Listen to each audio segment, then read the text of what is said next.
Alright guys, we are back in my garage for another video, and as you can tell from the title, I like my dynos. I dyno all of my cars pretty much every step of the way as I modify them because I want to make sure that things are going in the right direction, and I really feel like it is much more important than a lot of people let on. But if you've been paying attention on the internet, a lot of people will have you to believe that dyno numbers aren't important at all. They'd argue it's completely irrelevant and useless data. And I really think that that's not the case. And thankfully, I've been blessed with a platform where I can share my exact thoughts on topics like this. So in this video, I'm going to explain why I think dynos are definitely underrated, why more people should be getting dyno numbers on their car, and kind of how it stacks up with the rest of the performance metrics we like to use to measure how fast our cars are getting. So let's go ahead and talk about it, and hopefully you guys find this video useful.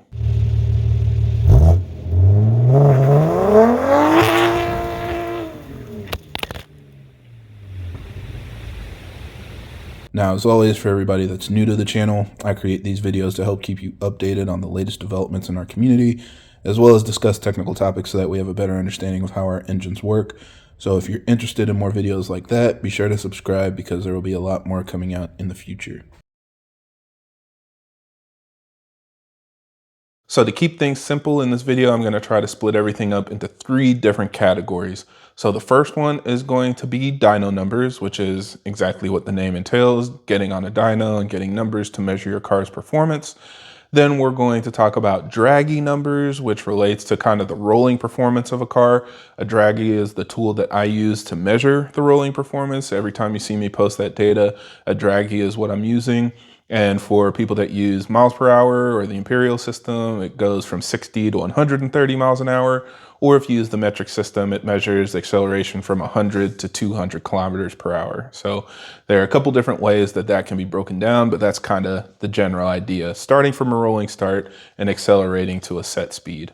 And then the last thing we're going to talk about is drag racing. So that's when you start from a standing start and then go a set distance. So whether that's an eighth mile, a quarter mile, half mile, whatever that may be, that is what we're going to categorize as drag racing. So let's start off with dynos, and the way that a dyno works is very simple. You hook up your car to a known load, and it is going to basically turn that load, and as the load turns, it measures the speed and the acceleration and how much it is rotating in order to translate that to a torque reading, and then that torque rating is converted to a horsepower reading. So it basically does the math using all of the data that it knows as far as your engine speed, the speed of the rollers or the speed of the load, and how fast it's twisting to determine how much torque is coming out, and then it calculates your horsepower. Now this can be done a couple of different ways. Of course, at the OEM level, they always report horsepower at the engine, also known as brake horsepower. So this can be measured with your engine on a stand. You plug in pretty much exactly where the flywheel would mount, and it measures torque exactly from the output of the engine. So that gives you the most accurate reading of what the engine is actually doing, but it does leave a little bit to be desired because once you have the full system in place, you're going to experience drivetrain losses. And these losses are typically estimated around 10 to 20%. On newer cars, we are definitely on the lower end of that. I think we have so many different things to help improve the efficiency of our cars and, high quality coatings and low weight materials that it really isn't as bad as it is on older cars, but it is still pretty significant. So you're going to experience a loss of horsepower and torque as things go from the engine to the transmission to the drivetrain and to the wheels. And that's where wheel horsepower comes into play. So every time you see me measuring horsepower on my car, it is basically putting the car on the rollers and the wheels are turning a big drum. And the drum weight is what the dyno is using to calculate wheel torque and then converting that to wheel horsepower. I think this is even more important than engine horsepower in a lot of scenarios because now you know exactly what your car is putting down to the ground. And you can improve that without changing anything in the engine tune. Things like the weight of your wheels, the weight of your brake rotors, the weight of your drive shaft. All of those things can be reduced, and in turn, it will translate to more horsepower getting down to the wheels because you're having less drivetrain losses. Even things like changing your final drive will increase how much torque is getting to the ground, which again can increase your horsepower. And none of that can be measured on an engine dyno. So when you get on a dyno that can actually measure horsepower at the wheels, it gives you a much more representative figure of what your car is doing once everything is bolted down together. Now, a small asterisk here for the people that are really fast, they'll use a hub dyno that bolts up directly to where the brakes are, so that way you don't have to deal with potential issues like wheels spinning on the dyno and stuff like that. If you are traction limited, that definitely is an option that is much more secure and consistent. I'm not in that boat. I can dyno my car on all season tires, so I don't have those problems, but something else to consider, even though it does take the wheels and tires out of the equation, it's much better for people that are making so much power, they aren't able to get an accurate reading and good data from a regular chassis dyno. Now, once you're done with your dyno, you'll get a chart that looks like this, and there are a lot of different things that you can pull from here. A big one, of course, that a lot of people like to report are the peak horsepower and peak torque numbers. And this is the one that most people don't like. They don't want to talk about horsepower and torque because they know that different dynos read horsepower and torque slightly differently. There are different ways that these numbers can be manipulated. And so a lot of people don't really like to talk about those numbers, and that's where most people say they're useless. But the good thing is dyno gives you a lot more than that. As you can see, the entire plot is shown, which shows exactly how torque and horsepower are coming through the entire rev range. Now, if you're doing your due diligence, you're running an entire pool with your logging software. Your logging software is a tool to make sure that your engine is making the right amount of boost, the right amount of timing, not experiencing any knock or fuel pressure issues and things like that. All of that is critical to making sure that your tune is safe. And I would argue that being able to see the power curve on your dyno chart is in the exact same ballpark. This makes sure that you're not having any weird stutters or issues throughout the rev range, and it will make it really obvious if you are experiencing any problems. It also can make sure that you are running a safe amount of horsepower and torque for the components on your car. So for example, on my 340i, something that I pay a lot of attention to is torque when boost comes in. The reason is because that car has a stock transmission, and we know pretty clearly at this point that sixth gear can only handle around 600 foot-pounds. So when I am looking at the chart, I want to make sure that 600 foot-pounds is exactly what we hit, and we don't go any higher. And as you can see, we hit right around 600, and it becomes a flat line that eventually drops off. And that is very deliberate in my tune. It's not a limitation of the turbo. It's not a limitation of my fuel system or any other aspect of how the engine is set up. It is something that we deliberately stop tuning at that point to keep my transmission in a safe range. If I don't have a way to actually measure the torque coming out of the wheels, I don't have a way to know that I'm running a safe amount of torque for the transmission. So no amount of draggy times or drag numbers are going to give me that information, and potentially you won't find out until it's too late. So just from a safety standpoint, again, the same way that you would log your car to make sure your tune is safe, it is a good idea to make sure you are getting dyno numbers to make sure that it's safe for everything else in the system and nothing weird is going on throughout the pool. Now, even if you don't care about the peak numbers, I think most everybody agrees that at a minimum, the dynos are diagnostic tools. So these are tools that you should be able to use to test before and after changes to see how it affects your car's performance. And this is extremely critical as well when you're using a dyno to make sure that you're making things as consistent as possible. And if you're going through revisions on your tune or swapping parts on your car, this is the best way to see where the gains are being had or if you're potentially experiencing losses. So if you have mods, for example, intakes, downpipes, any kind of fuel system upgrades, you can put those on and do dyno runs before and after to see if there are any gains. You can see if there are any changes in peak horsepower. You can see if anywhere along the chart there are any gains. So potentially somewhere where you're not in the peak horsepower or peak torque range, but you're seeing larger gains, that also helps show that the car is getting a performance benefit as well. And that's because everything isn't told by the peak numbers. A lot of what you're looking for is the area under the curve, and anywhere where you're going to be driving is going to have more acceleration if that dyno number is higher. So just because it's not increasing the peak horsepower number doesn't mean that gains aren't being experienced. And again, just like I explained before, if you do things to reduce drivetrain losses, this can also be illustrated on a dyno as well. So if you run a lightweight drive shaft or lightweight axles or lightweight wheels, that will show you the improvement in horsepower getting to the wheels on a dyno. You can swap them out and see the differences, or just in general, if you're comparing numbers with different people, you can see the difference between, the heavy stock wheel setup versus a lightweight aftermarket wheel setup. And if that is something that you're going to be limited to, maybe for a certain class of racing or certain style of driving that you do, this can make sure that the entire system is putting you in a safe place so that you can hit your goals. And then the last thing, but definitely not least, is seeing your power band, because again, you can see gains anywhere in the rev range. But it is really interesting to see exactly where the gains are being made, especially when you make performance mods like adding a turbo or upgrading a turbo on your car. It is going to shift the power band, and this can help you identify where to shift to get the best performance.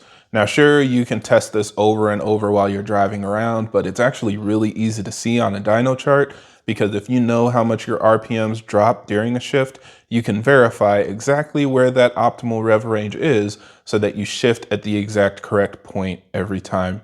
And this is something that I like to use as a tool to make sure that I am doing things in the right direction, especially if you're on a stock turbo. A lot of people feel torque drop off up top, but you might not necessarily know exactly where to shift. If you look at a stock turbo dyno chart, it's pretty easy to see that shifting around 6,000 RPM will drop the RPMs, the expected 1,000 or so, and put you right back at the optimal point where you stay within that peak rev range and that peak horsepower power band. So that's where I like to see things on my dyno chart to fully evaluate everything, not just the peak numbers, but also the actual power band, so I know where my car is making better performance and where I want to keep my engine to get the best acceleration. This also goes for tuning your car, and I highly recommend, if you are able to, do your tuning on a dyno. Go through revisions on a dyno to make sure that you can see how the tuning changes are actually changing your car's performance and changing your car's dyno plot. The issue that I see a lot of times is when we are running logs on our cars, especially on the street, we don't necessarily see things that flag a problem. You might not see timing corrections or issues with boost, but you don't know that the changes you're making are necessarily improving the performance of your car. There's a certain point where adding too much boost puts your turbo outside of its efficiency range. There's a certain point where adding timing doesn't actually improve performance and just pushes you closer to that ragged edge of safety. And so it's really nice to be able to put your car on a dyno and verify that the changes you're making are actually adding horsepower and giving you the gains that you're looking for. Something that was really interesting is Arcade Tunes posted several videos about tuning your car. If you guys haven't checked them out, I do highly recommend them because he gives good insight in those videos. Let him know that Kern sent you. But something that he shared was, when you are adding timing to your car, it's not as simple as looking for increases in horsepower. So for example, let's say you're tuning a B58, it's a 6-cylinder engine, and maybe every degree of timing you add, you see a 30 horsepower bump. You add another degree of timing and you see another 30 horsepower bump. But then you get to a point where you add a degree of timing and it only gains 20 horsepower. You might think, okay, we're getting close to that limit. We'll keep bumping it up until the horsepower really isn't going up anymore. And then we'll pull it back maybe a half degree or a degree for safety. But really what he says is actually happening in that scenario is every time it's going up 30 horsepower, you're basically gaining an extra 5 horsepower per cylinder. And that time where you're only going up 20 horsepower, you probably went up the expected 5 horsepower on 5 out of the 6 cylinders, but that 6th cylinder dropped 5 horsepower, and that's why you only went up 20. So now you're actually already hitting that ragged edge. You have a cylinder that's not able to keep up, and you probably don't want to push the car any further unless you want to potentially risk damaging things. Now, could the car be faster? Yeah, I mean, it's going to be making more power, but is that putting you in a range of safety that you would want for a car that you're going to be beating on at a track or driving in 100-degree summer weather? That might not be something that you're willing to risk. Yes, if you've got money on the line and you're going for, a championship and trying to win a race, every little bit matters. Every little bit of gains might be something that you're willing to push for. But for a daily driven car, that's something that you want to be able to see so you can make the right decision on your tune. So again, just little details like that will make sure that you are pushing the car in the right direction and using the data that you have to make those decisions. Now, the last detail probably some people are wondering is, what dyno should I use? Because yes, there are many different versions. My preference is a dyno jet. I think I've said that a couple times. And if you guys look at pretty much any of the companies that we use widely, MHD, Boot Mode, EcuTech, MG Flasher, they all generally post dyno jet numbers when they are referencing how much power their tunes make. So that's my preference. I've always done my dyno testing on all-wheel drive dyno jets. They are very consistent, hard to manipulate, and for most cars, you can even compare them. The only thing I will say is as you get higher in elevation and you get to situations where it probably tries to put a bigger correction factor due to your conditions, it does get a little less accurate. It's just kind of the nature of the beast. It's trying to estimate what your car would do at sea level. That's something that you will kind of have to evaluate for yourself. But it seems like the closer to sea level, or kind of the range where most people are, the more consistent it is from dyno to dyno. Again, just my experience. Somebody out there is going to say I'm completely wrong, but that's usually what I recommend to people if they want to compare their numbers to others. Now, once you've gotten all the dyno stuff, I think Dragy numbers definitely have a purpose. And this is critical because this allows you to make sure that you're able to check your car's performance without all of the variables that you see in actual drag racing. And we'll get into that in a little bit, but again, for Dragy numbers, doing like a 60 roll or a 100 km/h roll, whatever you do for your preferred metric, it gives you really good data on your car. It can verify things like your shift points. Again, you can run logs. You can see how your tune is doing when you're actually accelerating in fresh air, hitting the wind and all of the real world scenarios that you actually drive in. It's a good next step just to make sure that your car is doing what you expect it to do. And this is another reason why, once I get off the dyno, I like to do draggies and run logs. It gives me an opportunity to see how the car performs during a shift and how the car handles actually driving on the road. These are things that you want, of course, because you're going to be driving and eventually measuring yourself against other cars or other people when you're trying to measure your car's performance. So I think Dragy numbers are the next step. It's a really nice and easy, consistent way, especially if you get a good flat stretch of road, to see how your car is doing. Now, the very last thing is drag numbers. And this isn't because I don't think drag racing is important or fun or anything like that. It's mostly because there are so many variables that play into drag racing. You can see multiple people with the exact same setup running a wide range of times. And you'll hear people say something simple like, oh, I didn't get a good launch. I didn't get a good 60 foot, things like that, that aren't actually representing what the car is capable of. But because of driver mod or conditions or tires or whatever, you're not able to extract the absolute maximum amount of performance to get the lowest times. And that's not always your fault. Sometimes you're just in an area with high density altitude, or sometimes the track just isn't as sticky as others. And so these are things that just make it really challenging to compare drag numbers when you're looking at it across the board. Even things like traction management should be considered. Think about how many people are making 1500 plus horsepower. They're not all making 1500 horsepower when they launch. They're probably launching at a much lower boost level, and every gear they go up, and they use boost by gear and traction management systems to get the most out of their car. So they're able to accomplish these really fast times, but just looking at what the tune makes and what boost it made on the dyno doesn't necessarily tell you everything they put together to make the car accelerate down a track. So it's something that's extremely nuanced and specific to each specific car, and it just makes it pretty much impossible to compare cars against each other, even if the setups are almost the same. I also like to remind people that records are records for a reason. You can have, again, 10 people running the exact same setup and one person is going to be the fastest, and it doesn't mean everybody else is doing something wrong. As soon as the second car came off of the first assembly line, somebody began wondering which one of these is faster, and it's no different. I mean, you could have two completely stock cars and they will perform differently side by side. So of course, when we modify these cars, they end up being different. And now you have a lot of things where people like to hide things like weight reduction and, just different hidden mods that can make your car accelerate faster and do better in drag racing without it actually making more power. So that's why I like to say, again, drag racing is awesome. Any kind of racing is fun. It's a good way to measure yourself against friends and probably the most accurate way to measure who's faster than each other with all else being equal. But I prefer roll racing to actually measure the performance of a car to see what's actually faster. And then drag racing is more of, you might say, like a skill.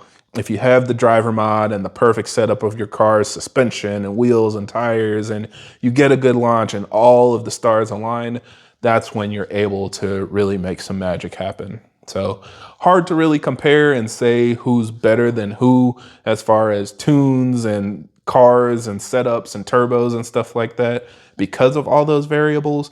But if we're just having fun and racing against each other, then more power to you. I definitely would say go for it. So yeah, those are my rambles and random thoughts about dyno numbers and why I think they're still very important. Again, I highly recommend getting some dyno numbers if you can, if you're in the Cincinnati area. I do all of my dyno testing at Eurocharged. They are a great shop with an all-wheel drive in-ground dyno jet. They measure a bunch of super low cars, super high horsepower cars. And so I definitely know they should be able to accommodate you for whatever you want to do. So check them out again, let them know that Kern sent you. But for anybody else, highly recommend finding a local shop that can get you in for a couple runs just to see how your car is doing. And if you make any changes, it's always a nice data point to add into the mix just to make sure you're getting in the right direction. So yeah, I think that pretty much sums up everything I wanted to say. Let me know, did I change your mind? Were you already kind of agreeing with me, or do you still think I'm completely off base here? I'm curious to hear your thoughts and we can continue to argue about it. I mean, politely discuss this topic and see if we can find any common ground. But for now, I think that's it for this video. So thank you guys for watching and I hope this helps. And if you have any other questions or comments, leave them down below.